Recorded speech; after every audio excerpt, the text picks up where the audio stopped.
जाकर नहीं कह सकते हैं कि वो होटल है। हुँ, वो बाहर से बिल्कुल घर जैसा था, ऑफ़िस जैसा था। अंदर जाने के बाद सर पता चला कि वो होटल है। हुँ। चूँकि सर उस समय मैं इतनी परेशान थी, मुझे इतना डराया गया था कि आपके पूरे परिवार जो कि सर मेरी बहनें शादीशुदा बहनें हैं, उनका भी नाम उसमें था। जी। और मैं सर इतनी डरी हुई थी कि मैंने ये सब चीज़ों को एकदम ध्यान में न रखते हुए मैं सर अंदर गई हुँ, और उनके सर वो मुझे एप्लीकेशन पढ़ाए, एप्लीकेशन में सर ऐसा-ऐसा एलिगेशन लगा था कि मैं बहुत ज़्यादा परेशान हो गई। हुँ, उसके बाद से सर परेशानी का फ़ायदा ये उठाते हुए मेरे साथ सर ज़बरदस्ती करने की कोशिश की है हुँ, और उसके बाद में सर मैंने जो है वो ज़बरदस्ती करने की कोशिश की है, फिर सर ये मैं वहाँ से चली आई। हुँ, और उसके बाद में सर उसके बाद से ही ये मुझे फिर ब्लैकमेल करने लगे और उसके बाद सर ये कुछ दिन बाद ये लाइन हाज़िर हो गए। हुँ, मेरा बातचीत करना इनसे मैंने बंद कर दिया, इनका नंबर मैंने ब्लैक लिस्ट में डाल दिया। हुँ। सब ब्लैक लिस्ट में डालने के बाद ही ये आरोपी के साथ मिल कर के मेरी फ़ोटोज़ वग़ैरह उनसे ले कर के और दोनों लोगों की सर बात लगातार होती थी, ये दोनों लोग मिले हुए थे।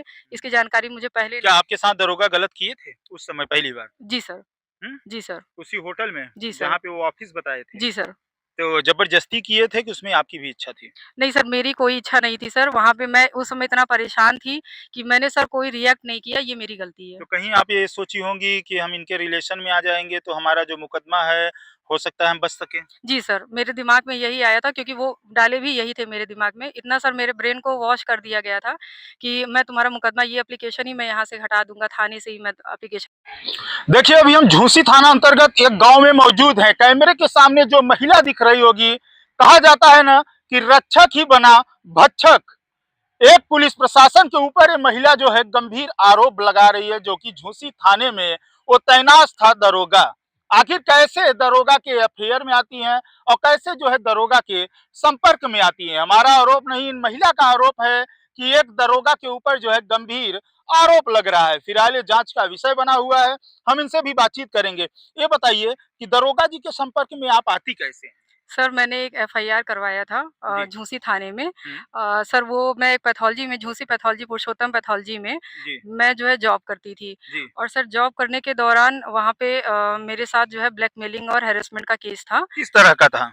सर वो जो है मैं उनके साथ काम करती थी। काम करने करने के दौरान सर मैं उनके संपर्क में आई। हुँ, संपर्क आने के बाद सर उन्होंने मेरा फ़ोटो और वीडियो रख लिया हुँ, और उसके बाद सर वो मुझे ब्लैकमेल करने लगे। हुँ, तो इसकी सर सूचना मैंने थाने में दी और एफआईआर दर्ज हुई। हुँ। उसकी सर एफआईआर दर्ज होने के बाद ही जो है विवेचना अधिकारी नरेश यादव से मेरी मुलाकात हुई और हुँ। संपर्क में हम आए। नरेश यादव कौन है?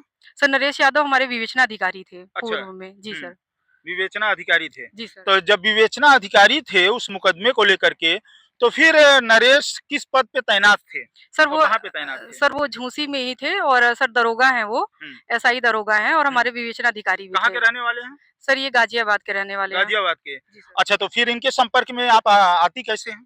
सर ये जो है हमारी विवेचना कर रहे थे और सर जब मैं एफआईआर के लिए पहले जाती थी, हुँ, मेरा एफआईआर नहीं दर्ज हो रहा था। हुँ, वहाँ पे सर ये जो है मुझे फ़ॉलो कर रहे थे, देख रहे थे 2-3 दिनों से। फिर बाद में सर इन्होंने एक दिन हमें फ़ोन किया हुँ, कि आपके साथ बहुत गलत हो रहा है, आप बहुत परेशान हैं और मैं आपकी मदद करना चाहता हूँ। हुँ, सर मदद करने के बहाने वो मेरे पास कॉल किए और मुझसे बातें करने लगे। हुँ, फिर उन्होंने मुझे रास्ता बताया कि आप ऐसे-ऐसे करो, आईजीआरएस डालो और बहुत सारी चीज़ें सर उन्होंने बताया। हुँ, उसके बाद सर फाइनली हमारी एफआईआर दर्ज हो गई। हुँ। एफआईआर दर्ज होने के बाद सर विवेचना भी उन्हीं को मिली। जी। अब ये सर इत्तेफ़ाक है या वो विवेचना खुद से लिए हैं, हुँ, इसकी जानकारी मुझे नहीं है। जी। तो फिर आप लोग उनके रिलेशनशिप में कैसे बनते हैं? कैसे क्या होता है? सर मैं उनसे कोई रिलेशन में नहीं थी सर। इन्होंने मुझे आरोपी सर जो विनोद मिश्रा हैं, उनके खिलाफ जो एफआईआर हुई थी, उनकी पत्नी सर मेरे खिलाफ 156(3) का मुकदमा डाली हुई थी, जी। जिसकी एप्लीकेशन सर नरेश यादव के पास आया था, हुँ, एसआई नरेश यादव के पास।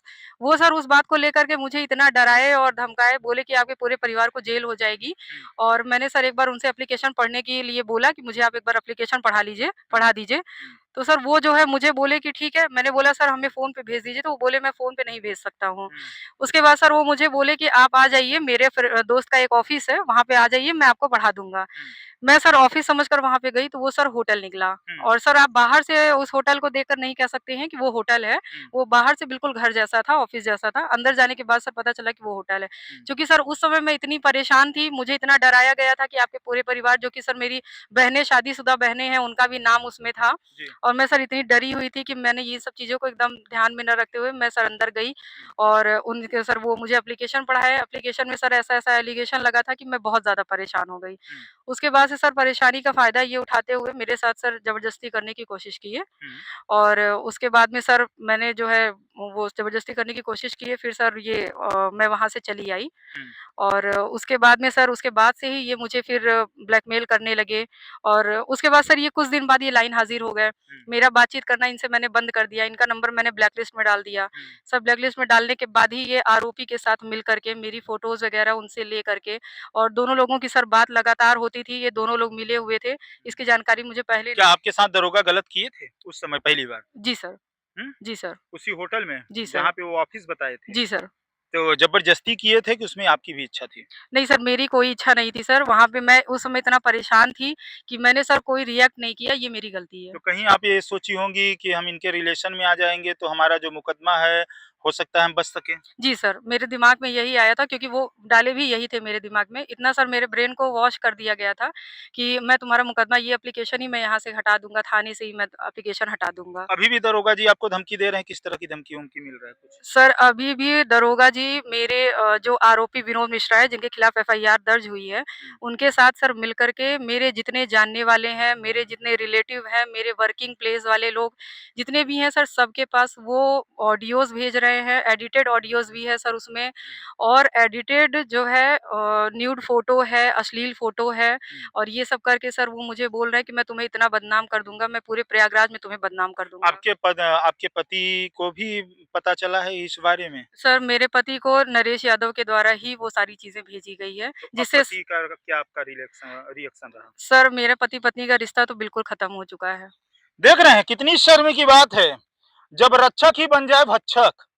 एक दरोगा को क्या कहें कि इस महिला को पहले अब झांसे में लेते हैं और इस महिला को मजबूरी का जो है दरोगा नरेश यादव जो है फायदा उठाते हैं, जो कि झूसी थाने में तैनात थे वो और इनका मुकदमा का जांच भी उन्हीं को मिला था और उसी के बहाने जो है इस महिला को अपने संपर्क में ले लेते हैं।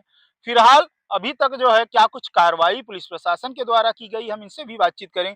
तो जब दरोगा आपके साथ इस तरह से हरकत करते हैं तो आप उच्च आला अधिकारियों से मिली, आप एप्लीकेशन दी और अपनी जो दास्तान थी वो बताइए आप? जी सर, मैं पूरे उच्च अधिकारियों को sir Jhusi SHO sir, Jhusi CO sir हुँ। और डीसीपी सर, सर सा सभी लोगों को ये जानकारी है। हुँ। और मैं सर एप्लीकेशन एक बार नहीं सर 20 बार एप्लीकेशन दे चुकी हूँ।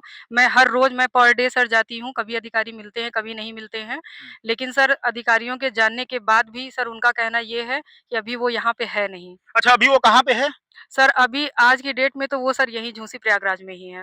और इसके पहले रहता कहाँ है? सर इसके पहले भी वो झूसी प्रयागराज में ही था, कुछ दिनों के लिए वो सर गाज़ियाबाद शायद गया था। अभी वो कार्यरत कहाँ पे है? सर वो अभी कार्यरत नहीं, उसका ट्रांसफ़र सर आजमगढ़ हो गया है, हुँ। लेकिन आजमगढ़ सर उसने जॉइन नहीं किया है। जॉइन नहीं किया है। जी सर, जो मुझे जानकारी मिली है। अच्छा, तो जब आपका अश्लील जो फ़ोटो था, वो वीडियो था, क्या वो सोशल मीडिया पे वायरल करने की धमकी दे रहा था कि वायरल किया था? सर उन उसने व्हाट्सएप पे जितने मेरे जानने वाले थे, हुँ। उसमें सर बहुत गंदे तरीके से, बहुत गंदी वॉइस में भेज करके उसमें ये बताते हुए कि ये मेरा है, हुँ। ये बताते हुए सर ये इसने व्हाट्सएप पे कम से कम बीसों लोगों को सर ये भेजा है। डीएम साहब और जो सक्षम अधिकारी कमिश्नर साहब हैं, उनसे क्या कहना चाहेंगे? सर मैं उनसे बस ये कहना चाहूँगी कि सर इसको कड़ी से कड़ी सज़ा दिलवाइए, आरोपी विनोद मिश्रा को भी सर और नरेश यादव को भी, क्योंकि ये लोगों ने सर मिल कर के मेरा एकदम से जीना दुश्वार कर दिया है। मेरे सर 2 बच्चे हैं, मैं अब इस कंडीशन में नहीं हूँ कि मैं जी सकूँ। मैं सर मेरे पास आत्महत्या करने के सिवा कोई और रास्ता क्यों नहीं दिख रहा आत्महत्या है। करेंगे? अभी प्रशासन है और उच्च आला अधिकारी हैं, आपको इंसाफ दिलाएँगे। सर मैं प्रशासन के पास पिछले 3 महीने से दौड़ रही हूँ। हुँ। 3 महीने से सर मैं दौड़ते-दौड़ते इतनी थक गई हूँ अब कि अब मेरे पास वो सर मुझे उसने वॉइस भी भेजा हुआ है कि मैं किसी के पास भी चली जाऊँ, कोई मेरी मदद नहीं क्या करेगा। कभी आप कमिश्नर साहब से मिलने की कोशिश की हैं? जी क्या सर। मिली हैं? जी सर, मैं कमिश्नर साहब से एक बार मिली हूँ सर हुँ। और उन्होंने बोला था कि कार्यवाही होगी हुँ। और आप जाइए। अच्छा, उस समय जब आपने इनके खिलाफ नरेश यादव जो दरोगा हैं, इनके खिलाफ जब एप्लीकेशन दी थी, क्या कुछ कार्रवाई हुई थी? जी सर, एप्लीकेशन देने के बाद सर उनके खिलाफ एफआईआर लिखा गया था। एफआईआर के बाद सर उन्हें जेल भी भेजा गया था। कितने लेकिन दिन के लिए? लेकिन सर उनको रिमांड पे भेजा गया था 151 सीआरपी के तहत। जी। जी सर। उसके बाद में सर वो 2-3 दिनों में सर वो आ गया वापस। और आने के बाद से सर वो इसी तरीके से मुझे ब्लैकमेल करने लगा। एडिटेड ऑडियो भेज रहा है सर सबके पास, एडिटेड फ़ोटो अच्छा, भेज आप रहा है। लोग कहाँ पे कितने बार मुलाकात हुई थी आपकी और नरेश यादव जो दरोगा थे? सर मैं 2 से 3 बार मेरी उससे मुलाकात कहाँ-कहाँ हुई पे है। हुई थी? सर एक तो उन्होंने मुझे अंदावा में जो बुलाया था ऑफ़िस का बता कर के और सर एक बार मेरी झूंसी थाने पे ही उनसे मुलाकात हुई है और एक बार सर वो केस के सिलसिले में बात करने के लिए और मुझ पर सर मतलब दबाव बनाने के लिए कि आप केस वापस ले लीजिए, इसमें कुछ होगा नहीं और इस चीज़ के लिए सर वो मुझसे रेस्टोरेंट में आकर के मिले थे। अब कहाँ जाएँगी आप? किसके सहारे जिएँगी? अब तो आपका ना तो घर रहा, ना तो घाट रहा।